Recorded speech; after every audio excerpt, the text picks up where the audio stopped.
Good evening, readers. Welcome to a special edition of 20 Questions with Your Favorite Author. Tonight, we have the book launch of Illusions of Decency, the fourth book in the Misplaced Mercenary series. For your viewing and listening pleasure, we have the visually striking cover artist, Lena Shore, the deep-throated narrator, Kevin C. Kelly, and the developmental editor, Kelly Lynn Colby. That's me. And of course, we have the always irreverent author, Kevin Petway. If he's not your favorite now, he will be after.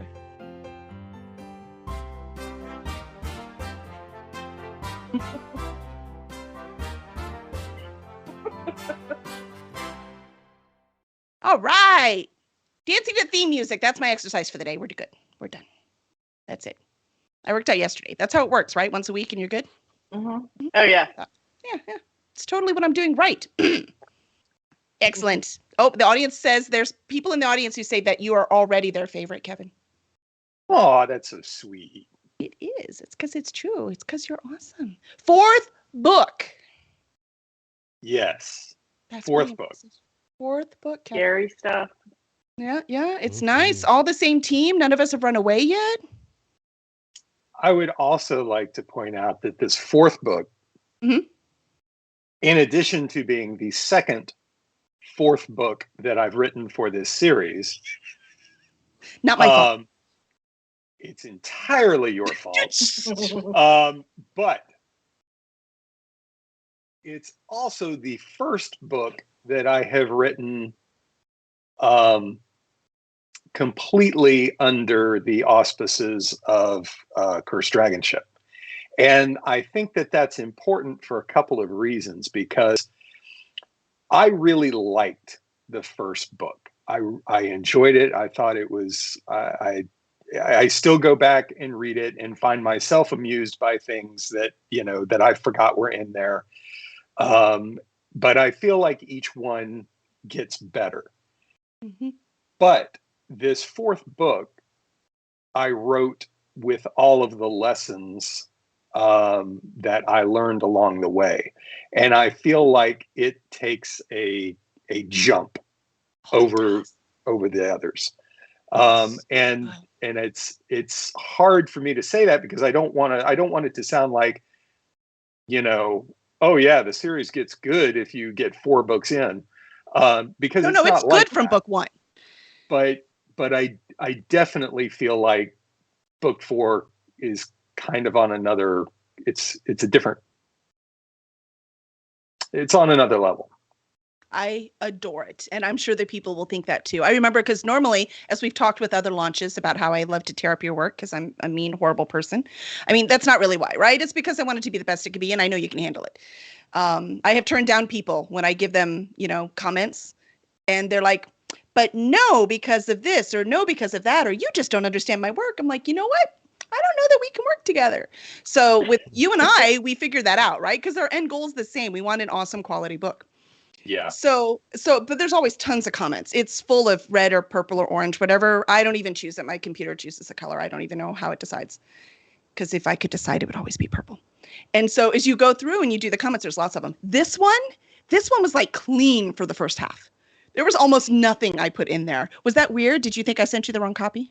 It was weird. And see, I when I first get those, the very first thing I do is I don't even look at what the comments are about. I just go through and I read all of the comments first.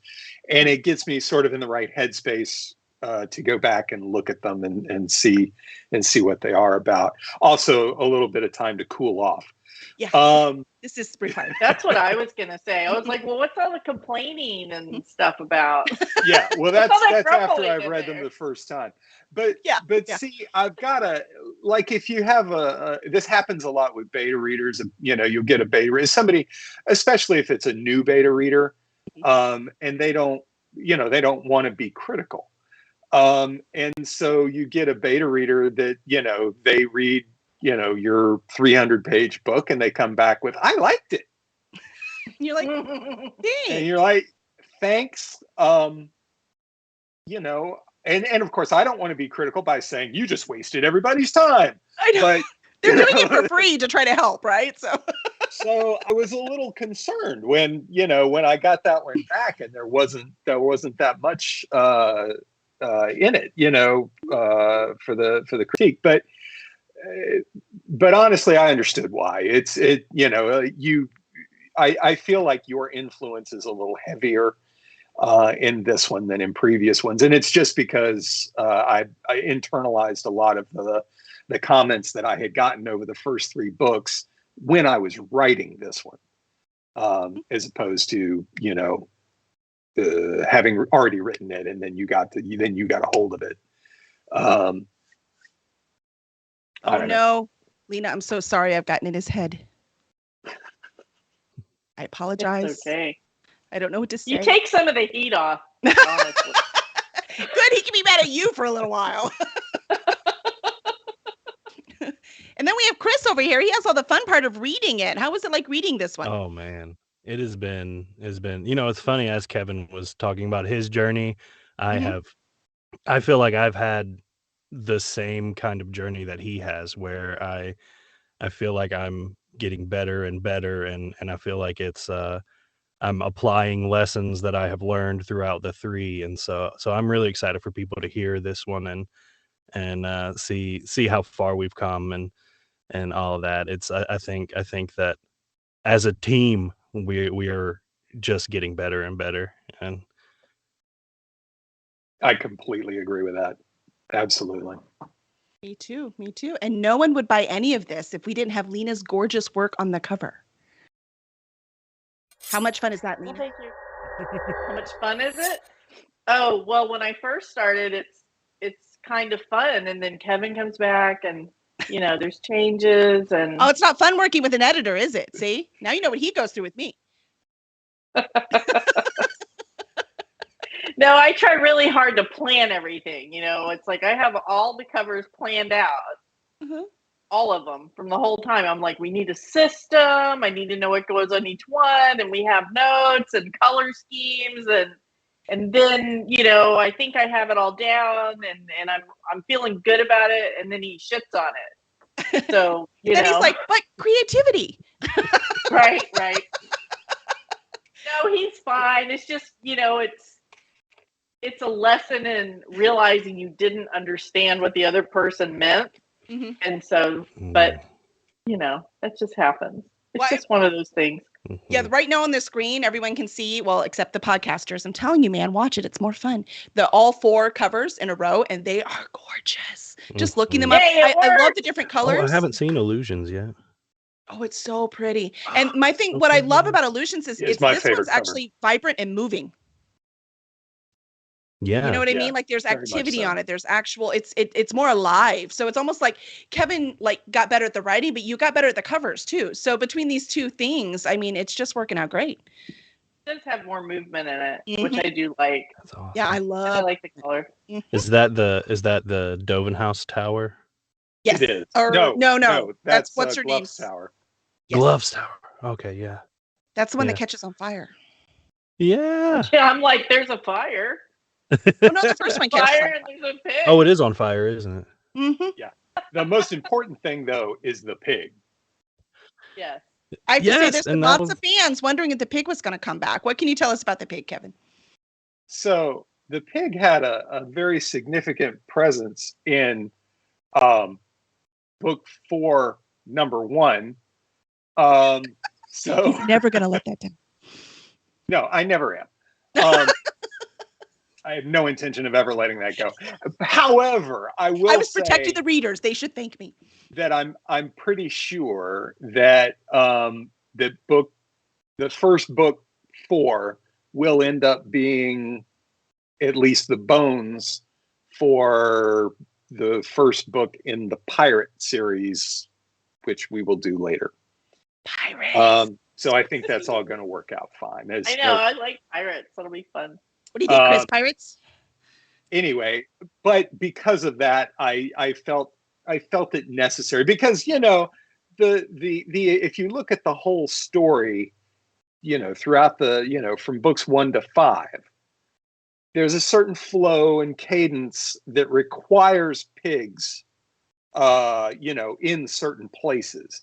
And so this book did suffer from a case of piglessness that it was necessary to sort of, you know, you caulk the story joins with Pig, and so we got to put her back on the cover.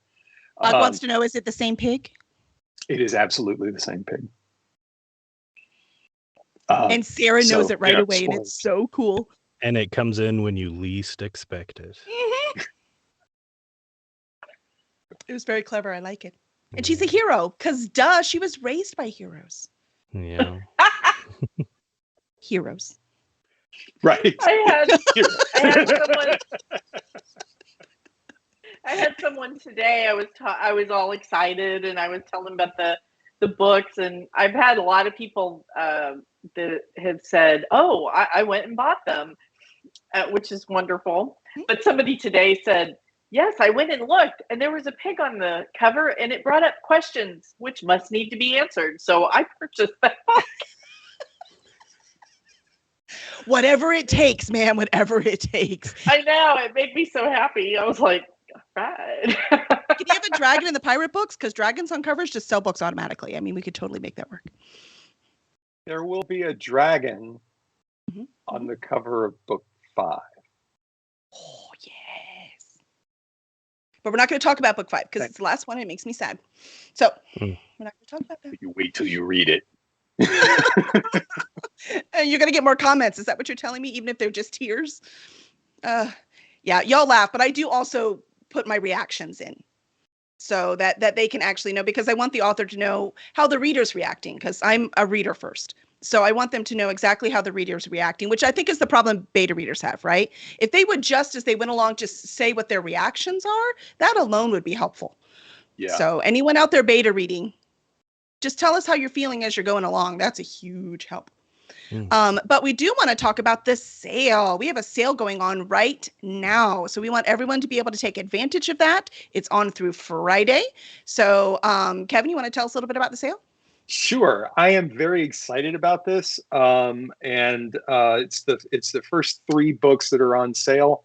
I actually get really excited anytime the books do go on sale. For basically this reason, because book 1 is free through Friday, and that means that anybody who wants it can just go download it, you know, the Kindle version. Yep. And they don't have to pay anything, and I love that. I love the fact that somebody who wants to jump on board and do it with, you know, at no cost. The next 2 books are 99 cents a piece. So if you want the first 3, you can get it for $2 and, you know, and you're set. And then book 4, of course, because, you know, this sort of works like a drug pusher, is full price. Now that you're addicted. But, right. But no, I mean, I really do get very, very happy whenever we're able to run a sale, and which Amazon does not make easy. But no, Kelly you want me to make money for you, right? Has thankfully been navigating that. Anyway, yeah. So that's it runs through Friday. First 3 books. First one's free. Next 2 99 cents each. And everybody should go get those. And now you can get book 4 too. Yes, they're today. All available. So definitely. I'm trying to push the link up and it won't let me. Zafo, can you get the link up?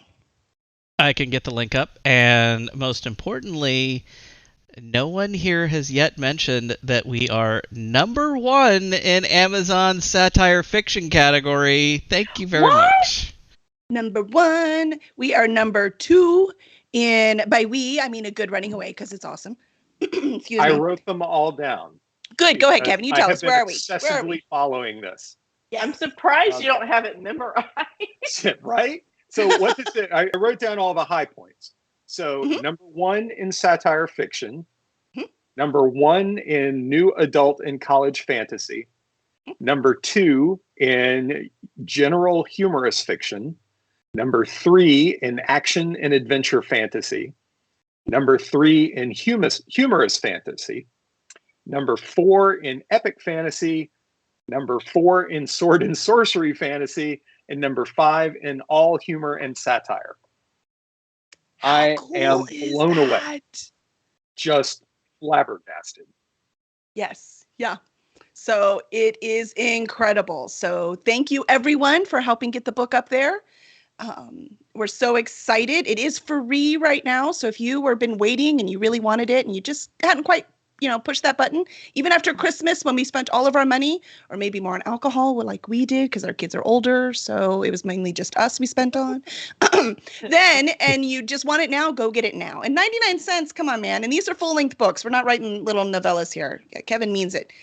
His stuff is too much in there. So Og said must be number 1 in hero pig fantasy. I saw that like that.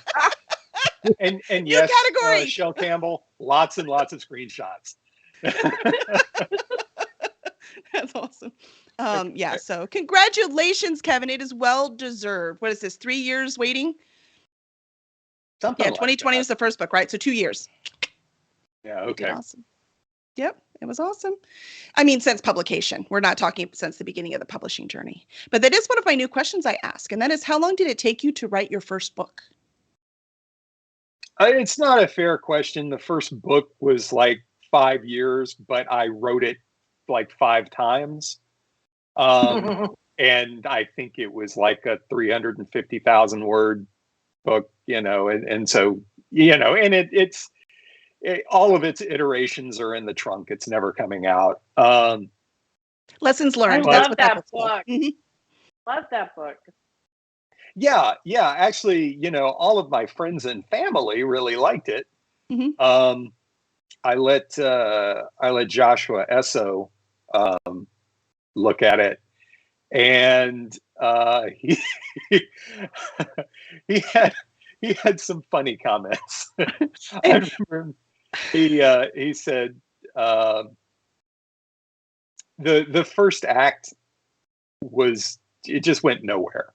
If you manage to get through that first act, which people who loved me dearly were able to, then it was kind of good. It picked up. It picked up.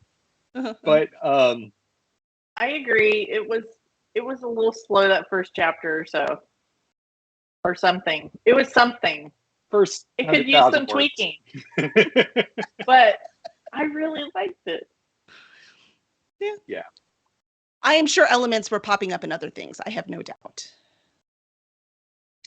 Probably. I actually, I've tried to sort of stay away from it too much, because I may at one point go back and do something with it. I don't know.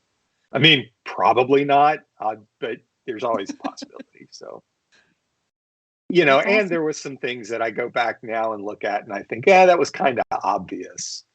But again, you learn those lessons. You write those things out, and then you learn to see what's obvious, or you show it to enough people, or an actual professional editor who comes back and says, actually, let me think if I can quote this here. You can do better. Is that's the note. And that was actually very kind of him. No, that's not Joshua's quote. Oh, that's you. Oh, well, yeah. No, I do say that. That's what I was wondering. I was like, wait, do editors all say the same thing? That was the first thought that went through my head. Well, I was right. You did do better. Book 4 is freaking amazing. So I'll take it. Yeah. But well, I mostly just mean, like if I write a joke that doesn't quite land, or have a particular plot twist that it either wasn't foreshadowed properly or was super obvious, and yet I tried to play it off like it was some clever thing, and then you find out, no, you need to go back and revisit this and think on it for a while, and yeah, absolutely. But like you say, the goal is to make a better book, and so you do it, and yep, and it is, and it's better. Yeah, then you're just super freaking happy at the end of it, because it's so much better than what you originally had, and it just it's done. I mean, being done is a really good feeling. Yeah. Right? It's nice. It's really nice.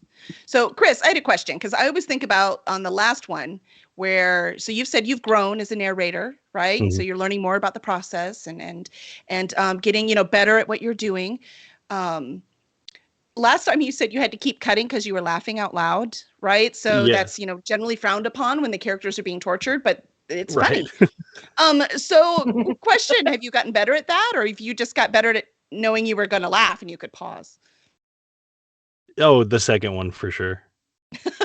It's I'm still, and oh my goodness, I've burped more than in this book than anything else, but and I can't even That's what happens explain when you why. hold back the laugh. See, I'll just start and then just burp, and I'm like, what?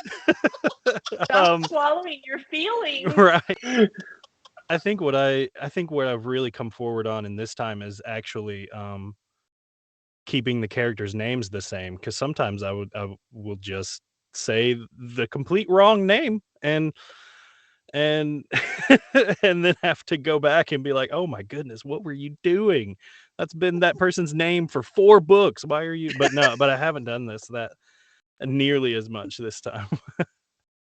you finally know how to say their names just as there's only one Yes. book left. I mean, that's Yeah. not fair. Because Sarah's so hard to say. Is it Sarah? Is it Sarah? Is it So much. Do you Shirley? say the H? Is it silent? Still get sometimes where I'm like, Kevin will send back like, this word is pronounced this way. And I'm like, oh my, I know that. Why did I why did I just decide to say it some completely weird way that humans don't say? And Well, it is fantasy. You were just novel. making sure he was. You were making sure he was proofing Exactly. his work. It's in there. Kevin, you passed. Hey, my narrator, I wrote gleam when I meant glean, and my narrator caught it. So, I mean, you narrators really can catch things for us that we did not notice. Yeah. So well done, well done. Dialect. Yes, that was my question. Shelly read my brain. She says she's talking about regional narrator dialect. Yeah, that can happen too, right? If they pronounce things weird. So that's why we always need a style guide. So I know Kevin wrote you a nice style guide, right, to help you in pronunciations. But he told me, so he confided in me, that when you read Moorholt, because he does give you some license, right? He's not one of those authors that's like, no, everything must be exactly the way I imagine it in my brain, right? And he said you gave Moorholt like an Irish brogue kind of accent. And then Moorholt is a huge character in this book. So he was so excited to hear that voice come to life with you. So has that been fun? Have you been able to keep the accent up? Like, how is that working? Oh, it's been so much fun. I did as I realized as chapters kept being Moorholt and Moorholt and Moorholt. I was like, oh wow, okay, well, okay.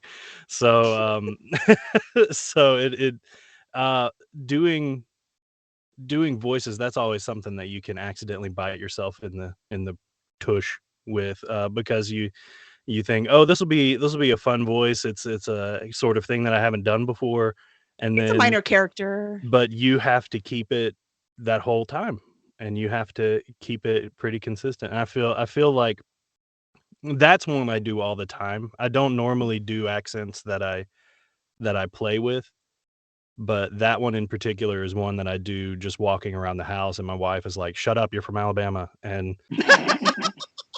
and and so that one I slip into a little easier. I just got to make sure that I actually keep it, because it's very easy to be Irish and then Scottish and then Irish and then Scottish. That's an easy one to bleed through. Oh yeah. So yeah. Well, oh, sorry. Go ahead. Finish. Some of my tough ones in this book was I decided, and I don't know why, but I decided since Mirik and Norik were very very northern, very Icelandic, or like Viking sort of feel, I decided to do some of those slide accents, and I was like, why? Why'd you do that, Chris? Why am I tormenting myself? Why? It's awesome. I did Kevin, actually want to say that I really liked it. I really, really like that. And I noticed that when in Gluff, but the Moorholt's accent, with the first time that I noticed it was actually for what I think the line, yeah, because it's at the end of 3 when you first see those two characters, and they're only there for like a page. But Raven speaks first, and she had that brogue, and I was like, that's an interesting choice. I think I like it. And then Moorholt spoke, and I said, oh, totally makes sense now. And it was just, we were off to the races, and it was fantastic. Loved it. Thank you. I mean, they are brother and sister, so right. So I figured I had to keep it, and then I worry about doing the same voice, because it's, as a male narrator, you always worry about female voices because you don't want to be ridiculous with it, you don't. so maybe just a little bit higher. I wind up going a little more nasally for someone like Sarah, but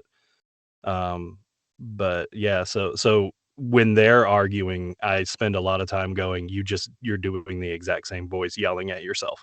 And so it's that was definitely, it's been a fun challenge, but I've had so much fun doing it though. Oh man. I say the chat's excited. Og says that he might have to get the audiobook now because he's gotten the other books too, Kevin. He loves them. So he wants to know what an Alabama, Irish, Scottish accent sounds like. The Alabama does not come through. It does not. Maybe with Don't pirates. spoil it, There's pirates coming, so be prepared, Chris. Right. Can you say R? Oh, come on. This is Kevin Petway we're talking about. His pirates will be more creative than that. Than R. Being from Alabama, I really just have to make sure that I don't randomly yell "Roll Tide" while in the middle of narrative.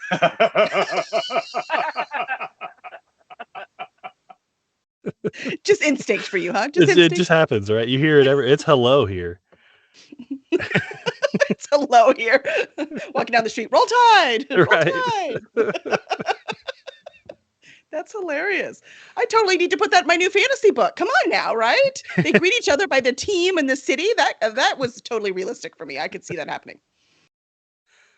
Uh-oh. Apparently, Chris, they want to know if zombies can climb, and they want you to answer it in the Irish accent. If zombies can climb. Mm-hmm. Oh man, what's my key phrase to get in there?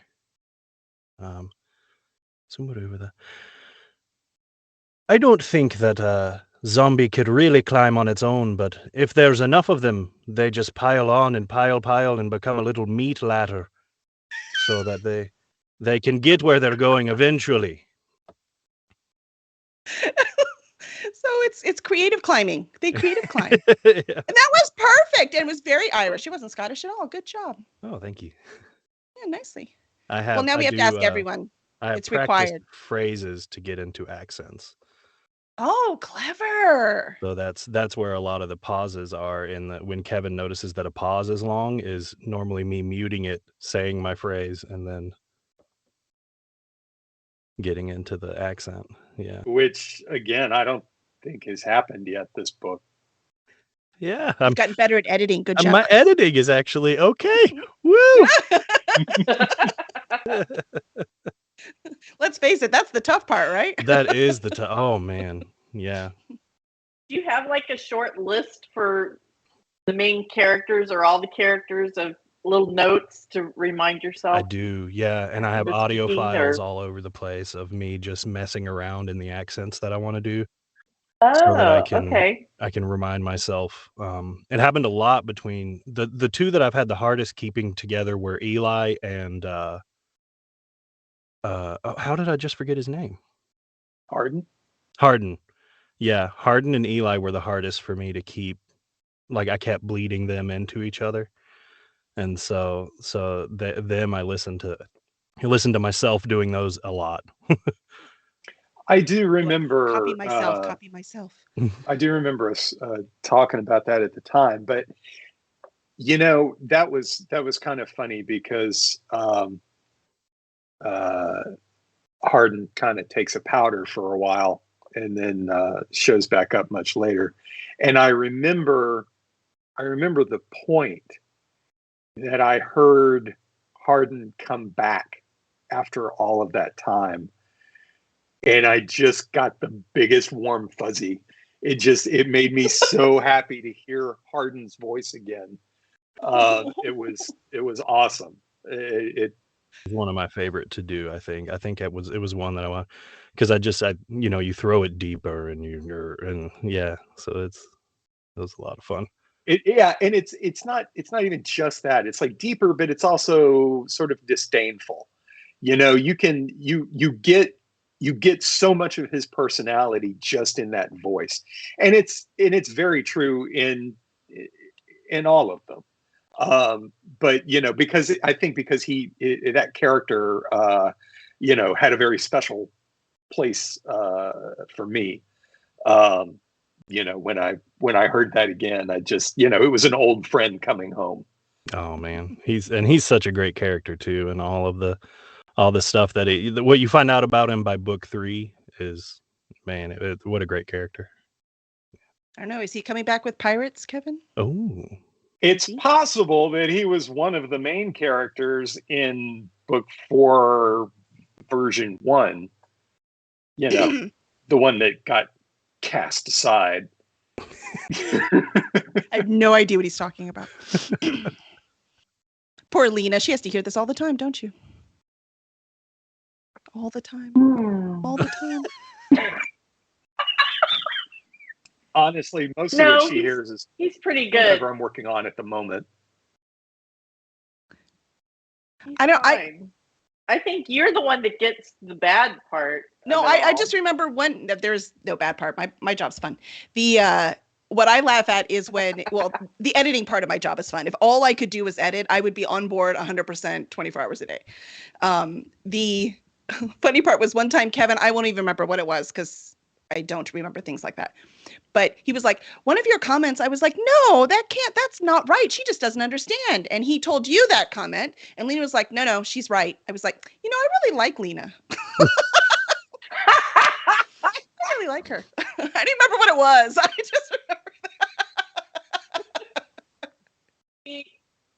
Neither one of us are going to BS him. No, that's true. If we like it, we're going to tell you that we like it. If we don't, we don't.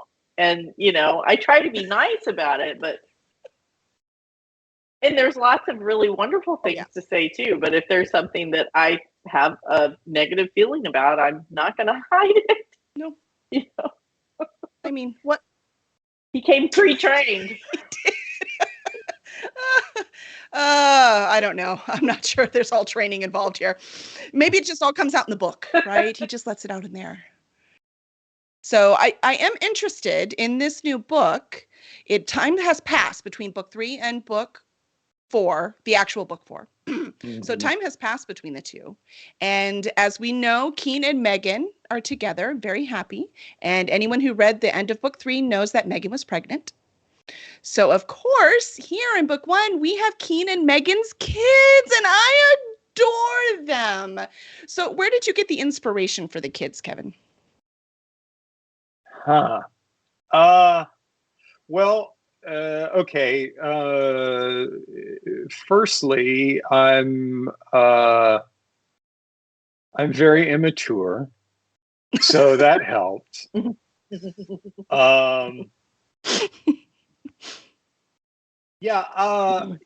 I had a a little brother and a little sister growing up. So I watched them a lot, and and really, it's just little kids are just honestly, they're just like anybody else. They're all different. They all have their own peculiarities and opinions and behaviors. So really, it wasn't that much different from any other character. You just figure out who that person is, and then make them that age. And the thing about Shayla and Volker that I really wanted to hammer home. The biggest character attribute that they have is their love and faith in each other. Just like Keen and Sarah, it's beautiful. Yeah, it's except of course it's, you know, because of that age, it's more pure. But it's kind of similar to the feeling that a child has with a parent, you know, because you get that, you know, can do no wrong kind of faith. And, you know, Volker is always there to protect Shayla, but Shayla is unquestionably the smarter of the two. And so they both have an unreasonable amount of confidence in the other one. And that is something that it's a lot of fun to play with and guarantees that they're going to get into horrible, horrible trouble constantly. So I'm seeing a middle grade, you know, when we open that dragon egg branch of Cursed Dragon Ship, like a middle grade with these two would be unbelievable. It would be so much fun. Especially when they try to curse and they don't do a very good job of it yet. Oh, that's been my favorite. They're trying to, yeah. They're trying. I mean, they are Keen's kids. So Yeah. Yeah, and Og wants you to know that a lack of maturity goes well with this audience. So it actually goes well with a writing career too. It helps, right? It helps. All right. Well, this is a special edition of 20 Questions, and we had lots of fun talking about the new book and how amazing A Good Running Away is doing, which is the first book in this series. Zepho, if you'll put the links up again so people can see those. Remember, it is free through Friday, so don't miss out. And then book 2, Blow Out the Candle When You Leave. And book 3, Big Damn Magic. Those are both 99 cents through Friday. So please make sure to grab your copies if you don't already have them. Tell a friend, and let's get this word out because these books are amazing. We want more people to experience them. And then for books 1 through 3, there's the ebook. The paperback is also available, of course, and the paperback's available wherever you get your books. And the audio is also available. So make sure to get that too and have a whole nother experience. And the audio on Illusions of Decency is not done yet, but we're close, right, Chris? Mm-hmm. Yes. So we will get that one out soon. So now that we have all that done, we are at 20 questions. So I'm going to ask some questions. Are we ready for the fun stuff? I get to make these up. This is the cool stuff. All right. Anytime I'm talking, I'm having fun. So, you know. And we're talking about you, Kevin. That's my best subject. All right. So let's start with Kevin then. If you could only listen to one band or musician for the rest of your life, who would it be? Cowboy Mouth. Well, that was quick. Good job. Lena? Oh, gosh. I know it's a tough. Something with a large catalog, maybe the Beatles or Good choice. Good choice. Notice she said or. Okay, Chris. Queen. Queen? Oh, she was like, I should have said Queen. Okay, we just got done with Christmas. What is your favorite holiday dish? Lena, let's start with you. Oh, dressing with gravy. Yes, yummy. Chris? Probably dressing too. Yeah. The dressing too? Wow, nice. Yeah. Kevin? Sweet potato pie. Yes. We haven't had that in a while. I'm the only person in my house who eats sweet potatoes. It's not fair at all. No? Lena's Same like, here. Pie. Sweet potato pie is really just saying, I didn't love you enough to make pecan.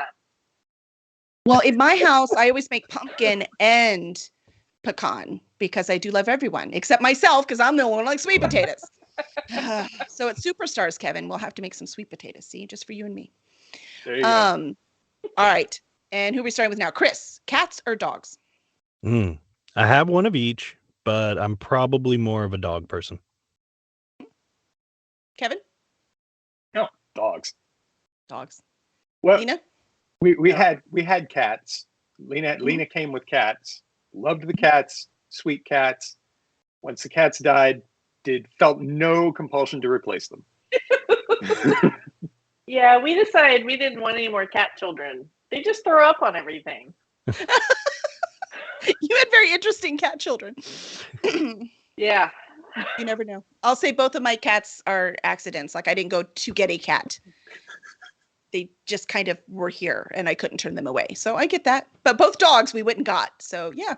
My cat threw up in my sound booth last week. Oh. And Did you get it on record? I Like, didn't were you recording? realize till I walked in. And so I called my wife and I was like, "Hey, it's dead." And she was like, "What?" And I was like, "I'm going to kill it." So know that the cat's gone. We see the puppy sleeping. Yeah, she's not waking up. She's like, I'm out. It is past my bedtime, Dad. I'm sorry. I'm not moving. That's awesome. All right. Let's see. We asked ice cream last time. So final question. What is your favorite TV show right now? Like, what are you watching right now that you love? Kevin? Arcane is That we're is watching so that right good. now, and that is it's spectacular. The writing is tight, the voice work is great, and the artwork is stunning. It's beautiful. If everything else was shit, I would watch it anyway just because it's so compelling to look at. Oh, that's awesome. But everything really else nice. is great too. Nice. We'll keep that one in mind. Lena? The Rookie. Ooh, nice. I like The Rookie. I love that show. Yeah. Chris? Well, I end every year with BBC's Doctor Who marathon, so thank you. That's what's really close to my heart right now. And that's but as far as like currently happening, I guess The Witcher. I just watched season 2 of that, and yeah, but Doctor Who forever though. I got to call a pause on Witcher. I had so many friends when the first season came out, loved Witcher, told me to watch Witcher, got to watch it, fantastic, gonna love it, didn't like it. There was some elements to it that I thought were okay, but as far as a narrative cohesive whole, I thought it was a goddamn mess. Yeah, it was edited very poorly. I agree. Is and I adore season that 2 universe. any better? I have not watched it yet. It's more linear. Okay, good. So that makes it a little better that way. And what's funny is they actually have a meta joke about how confusing season 1 was. Someone says to the bard, Gear is like, oh, I know some of your songs. I didn't even realize it was different timelines until the 4th verse. Like you, it was, yeah. Well, that's very clever because Dandelion actually tells the stories. Do you see? So actually referring it to like that was very brilliant. See, now I have to watch 2. We watched the first episode of the second season, and I thought, well, okay, at least it was a story, and that was cool. But I wasn't sure I liked any of the characters any better. But I'm trying to decide whether to go any further with it. It did a good job by bringing most of the focus to Ciri and Geralt's relationship. Which is all the Witcher 3 video game, which, by the way, is how I spent my Christmas. Right. Was playing Witcher 3 again because I love that story. And my mom was like, but you have to watch second season of Witcher. I mean, come on now. I'm like, dude, I'm playing the video game. I got stuff to do. And she was like, I lived it. Only time I get to play is during Christmas because I get addicted. Like I play, I can't think, I can't dream. I mean, I can't dream. I can't drink. I don't eat. I don't do anything but play. So hence I'm like, Christmas, this is when I get to do it. And then I have to put it away because I have, I'm an adult. or so they tell me. So I can't do that all the time. So my mom was like, but there's no way that it is as sexy as the TV show. I'm like, oh no, you gotta see this man. Everything he does in this video game is hot. So yeah, no, I'm with you. Yeah. So I'll watch season 2. Sounds good to me. Oh, they want to know real quick, Chris, who's your favorite doctor? I actually really like Grumpy Capaldi. Really? Yeah, You said his name properly. I mean, you're a true fan. I'm impressed. There are so many that I it's hard for me to pick one that I love, but he really vibed with me just because I love grumpy characters, and he would say stuff to Clara like why are you all eyes? Get him under control, and that would just that would kill me every time he did. And he had those note cards for like how to interact with humans. That was all fair. Dude, it was, yeah. I have to say, I just rewatched it again too, and I much appreciated him much better this time than I did last time for some reason. I don't know what changed in my brain. So probably meeting him, and he was awesome, so that helped. Like the actor, meeting That's Capaldi. amazing. I was like, I really like him. Yeah. Awesome. All right, so Kevin, as we walk away, first of all, congratulations on your 4th book birthday with us. I am so proud of you. I just want you to know that I am really, really, really proud of you. Thank you. That's sweet. And then also, what would you like to leave the folks with? Well, yeah, I'm totally putting you on the spot. I got this, which his T-shirt for everyone just listening says "Righting Wrongs," and it's Cursed Dragon Ship Publishing D&D game. Was that a hint? It is a hint. Mm-hmm. So typically, if I'm going to make up a character for D&D game and, just write down some kind of beginner backstory and be ready to play, it takes, I don't know, maybe half an hour. We're on like month 3. I told you we weren't going to start till January.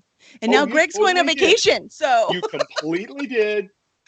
That's not your fault.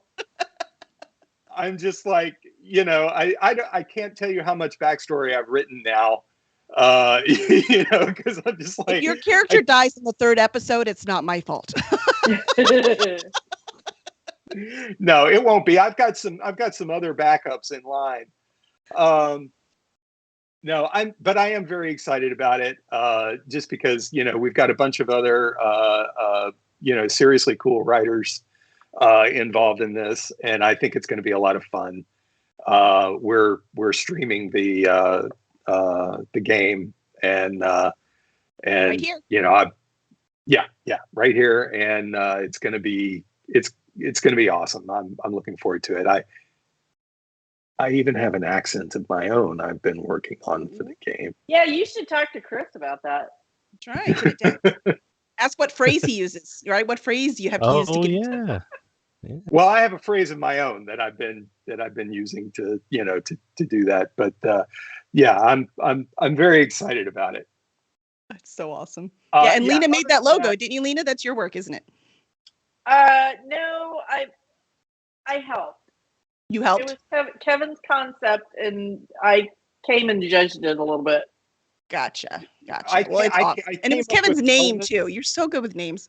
I brought elements to it, and I said, "Here, make this a thing," and she took all of the pieces and turned it into a thing. I love it. I even love the pens, like the pens at the bottom. It's a really clever logo. I'm very excited and can't wait to put it on all of the things. So that will be announced. Pay attention to the channel, you wonderful people, and we'll let you know. It looks like it's going to be January 24th. I just need to verify with everyone and make sure we're good, and that should be our first episode. So Mondays, 7 p.m. Central. So that'll be fun. Otherwise, the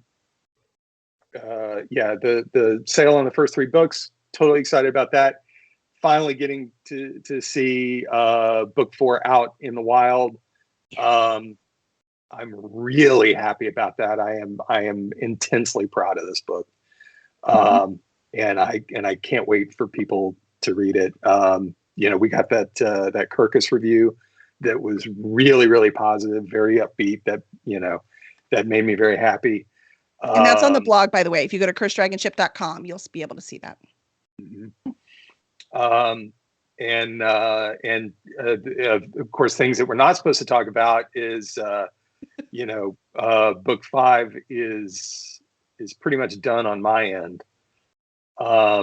So that's going to be in your hot little hands here pretty soon.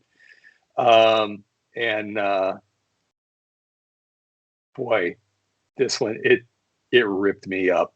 It really did. Don't say that. I have to read it next, Yeah.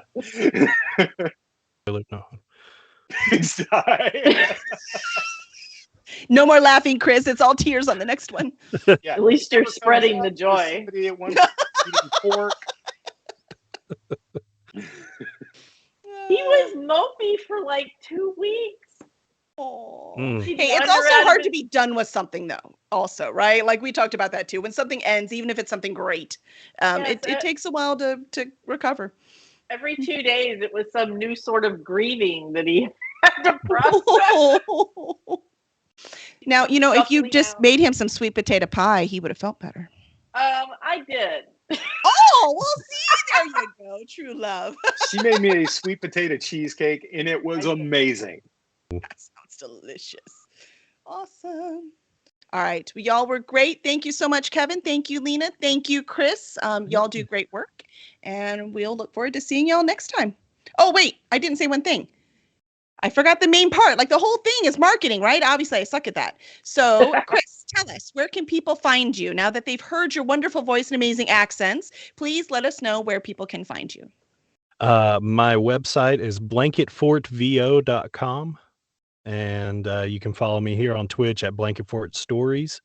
I go live on Thursdays with Getting Lit and Keeping It 100, which of course means literature that is 100 or more years old.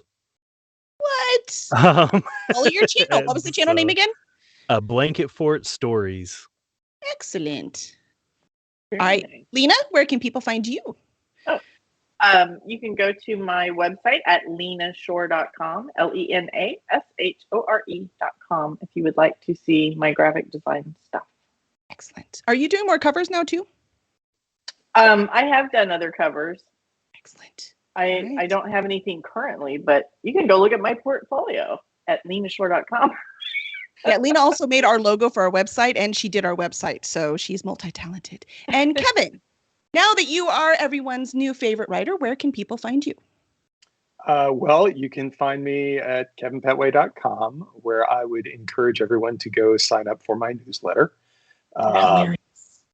Yeah, did you read today's newsletter? I did. I don't even know if I could talk about the parts I found the funniest. All right. Yes. Probably not. It's appropriate, but that's okay. You should call it a taste of irreverence. Especially the last one. The newsletter is called the Orvin, which is the birds that they use in the books to carry messages back and forth. So let's see, you can find me there.